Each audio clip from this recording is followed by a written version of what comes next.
Enter Michael Jackson. This weird Steven Tyler, Michael Jackson. Yeah, it's Steven Tyler, totally. Yeah. Yeah, so my note on him. This probably touches back on the over-explaining thing again. Mm-hmm. But so the author had this very interesting dilemma in front of him, right? He's built this world full of weird, oddball characters. Yeah. Just naturally, they populate this world. And now he wants to introduce a character that comes off as weird. Like, that's his thing, is coming off as weird. Right. So the solution is have everyone just say, look at that weird guy over there. Yeah. Well... I mean, that's exactly. I'm not, and his whole thing is that he says he's not weird, essentially. Yeah. I'm not strange, you're a little strange. Yeah. But everyone's first reaction is, that's a weird guy. And it's kind of funny, I'll give you that. Considering everything else they've been through so far. Well, I think it was just the kids that were saying he was strange, right? I think Nami said it too. Nami says it right here. Yeah. Yeah, I mean, that is fair. Like, Buggy was a stranger. Yeah, right? I think Buggy was a little weirder. Like, this guy is the embodiment of two people that actually exist in the real world. Which I guess is strange from our perspective, for sure. But all things considered, that makes him more normal. Why did he decide to have this dude just moonwalk everywhere? I don't. Why does he make any of the decisions he makes? Actually, why was Buggy a clown? I have an answer to this a little bit. Okay. I have, and I agree with this. I was watching a video, and the dude basically said the best way to view One Piece is as if it comes from the mind of a child. It kind of explains. When you look at it that way, it explains a little bit more. Like, this kind of makes more sense when you're thinking like a teenage boy or young, like, you know, like a dude moonwalking everywhere is a very weird, yet like so fucking weird that it feels childish. You know what I mean? I don't know. Yeah. I mean, I guess, but like you said, the guy was like 22. Well, he was 22, but he's been writing since he was in 7th grade. He's been creating the One Piece world since he was in 7th grade. All right. And like drawing pirates and coming up with characters and all this stuff. And actually, that was another one in all that stuff where he talks about it. One of the questions was, when did you want to be a like manga writer? And he said, since I was 4.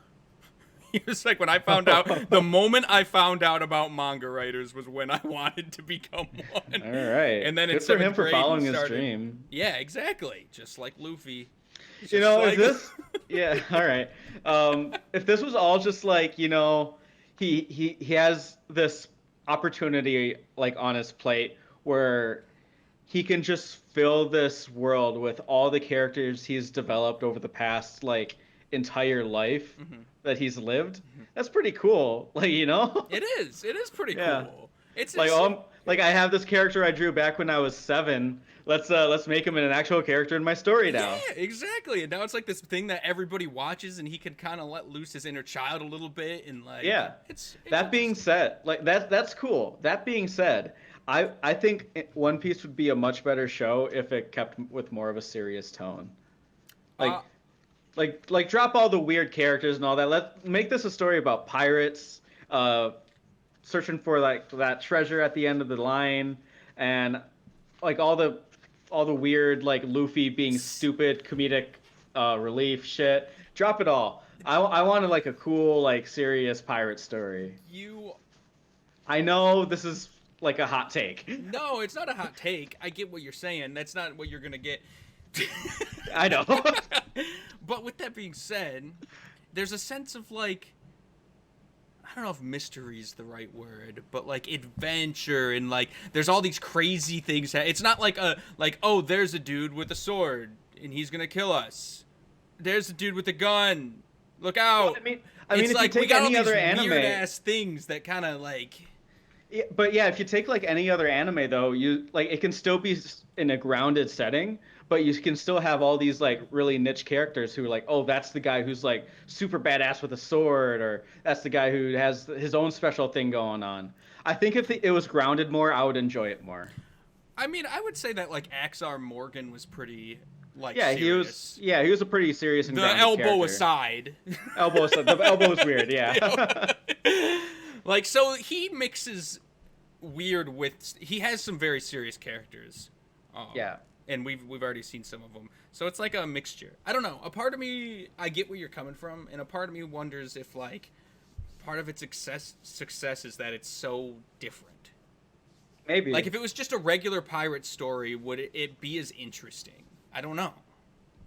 We'll never know. We'll never know because it's not going to be that. But No. so fucking deal with it. Let's move Yeah. on. All Are right. we on to what episode are we on at this point? Because I just this got a is whole 10. bunch of panels. This is 10. We're still on 10.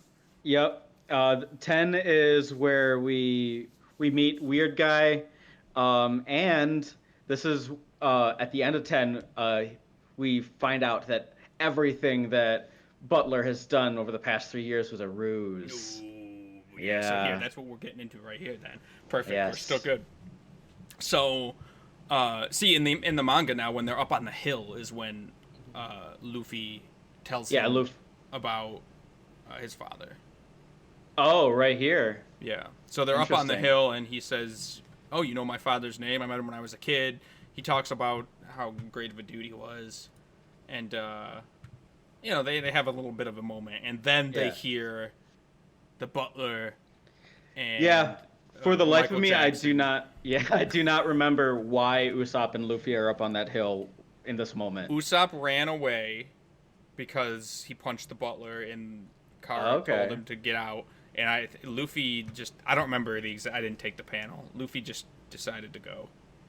Maybe because I don't know. Who knows? I couldn't tell you. But Luffy went there. Luffy followed, so. All right.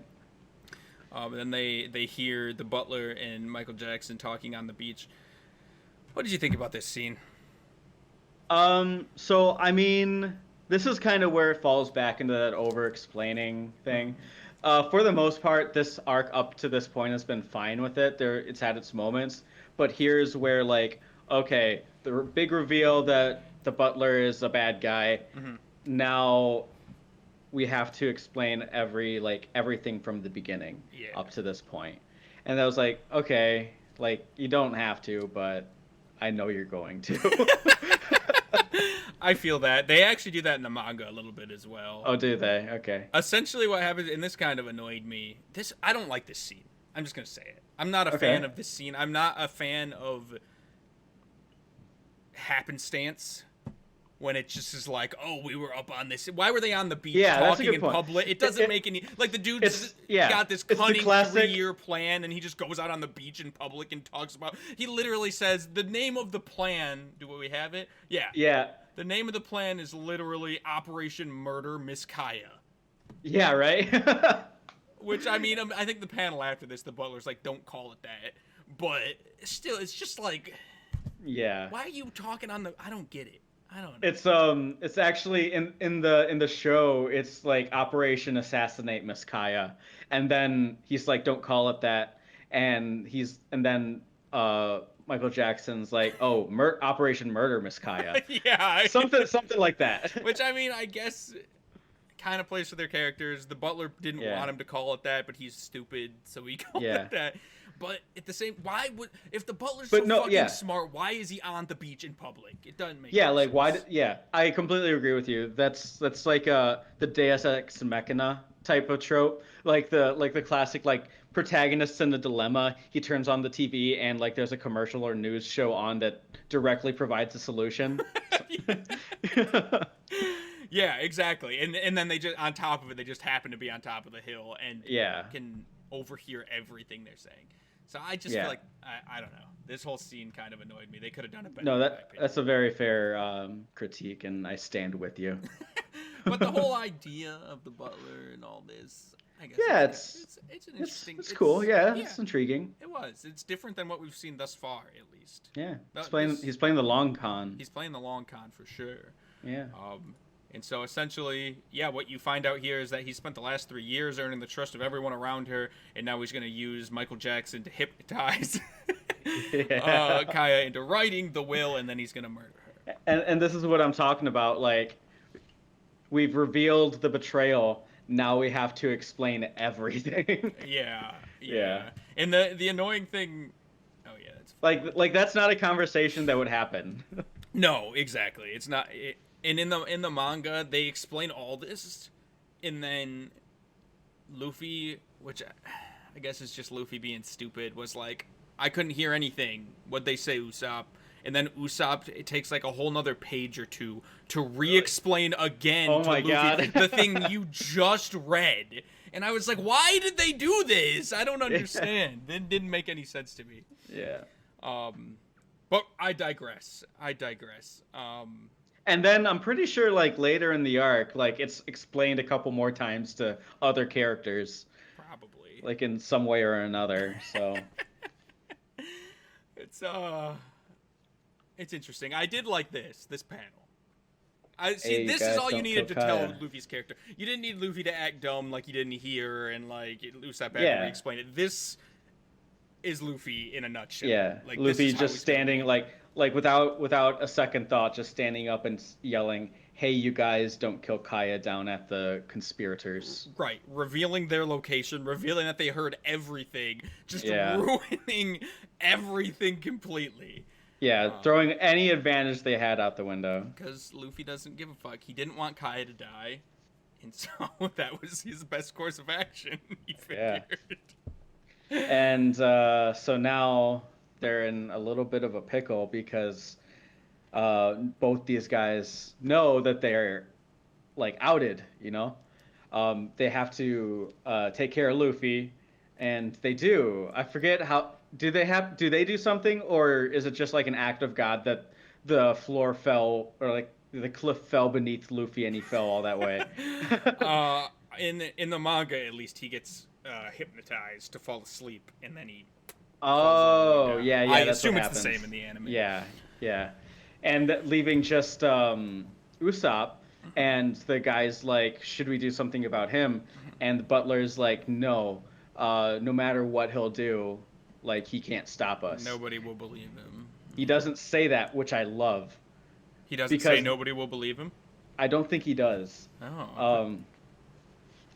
He says it in the manga. No one will believe anything that buffoon says. But that's, I don't think he says it in the I feel like anime. I feel like it was something you were waiting for him to say and then he didn't. Yeah. So I feel like you would remember if he did. I believe you. That because Yeah. they didn't over-explain it. He got either it. didn't say it or I missed it. Fair enough. Fair enough. But that's cool. I mean, that's the premise. Usopp is a liar. Nobody's gonna believe what he says. We don't need to stop him. Yeah, which I think is a good kind of the arc's been building up to this. This is the point where the boy who cried wolf actually has a wolf to cry about. Exactly, and nobody is gonna believe him. Nobody's gonna believe him, Yes. but he runs back to town, or like towards town at least at this point, to at least try. Right. Starts screaming. Yeah. And what? Nobody believes him. Everybody tells him to get the hell out. They're like Well, two times in one day. Before he gets to town, he meets up with. Doesn't he meet up with Nami and Zoro? I think he runs past them. Yeah. And the children, his crew. Yeah, he runs past them, but I don't think they exchange any words. Yeah, I think they just And, see him running. Yeah, and then Nami and Zoro's like, "What's up with him?" And the kids are like, "I don't know." Cut back to Usopp. Is that what happened? Probably, yeah, I think so. Sounds about right. Yeah. Yep, the villagers hate him. They tell him to go away. Yeah. And eventually- It's really quite tragic. It is. Because like, you know, this is his village. He loves these people. These are his family. Like, he doesn't have his dad anymore. His mom's not in the picture. He'll take any sort of, like, you know, family that he can get, and even though they all hate him, like, this is his family, this is his home. Yeah. And like, all he wants right now is for them to be safe and okay. Yep. And nobody believes him. Nobody believes poor long-nosed stupid Usopp. You're meaner than me today. No, it's a mixed bag because it's like, yeah, you feel bad for him, but why were you yelling fucking every goddamn day about pirates That's coming true. anyway? He's an idiot. Yeah. So. Yeah, he's an idiot. He would provide no value to a ship crew. But why would he ever join a ship crew? That's Why would a crew ever hire him? He is the least. But we don't have to worry person. about that, right? He's more piratey than Kobe. But Kobe didn't want to be a pirate. Kobe wanted to join the military. Yeah. But regardless, yeah, I don't know. I feel bad for him, and I don't, because it's also his own fault. Yeah, but I mean that's how the story goes. That's how the story goes. That's how the boy who cried wolf. He gets eaten by a wolf, and his whole family dies, and they get assassinated by the wolf. And the wolf takes the mansion. And the wolf takes the mansion. That's how the story goes. We all know it.